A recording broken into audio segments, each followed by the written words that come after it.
मुल्क भर में योम आजादी का जश्न, पाकिस्तानियों का जोशो खरोश अरूज पर, इमारतों, सड़कों, रस्तों पर परचमों की बहार। पाकिस्तान जीवे पाकिस्तान। नौजवान, बच्चे, बूढ़े, खवातीन सब वतन की मोहब्बत में सरशार। 21 तोपों की सलामी से दिन का आगाज। कराची में मज़ारे कायद पर गार्ड्स की तब्दीली की पुरवकार तकरीब।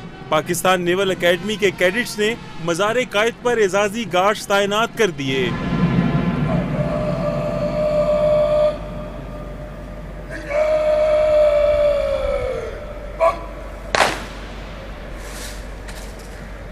शायर मशरिक इल्लामा इकबाल के मज़ार पर गार्ड्स की तब्दीली। पाक फौज के चाको चौबंद दस्ते ने गार्ड्स के फराइज संभाल लिए।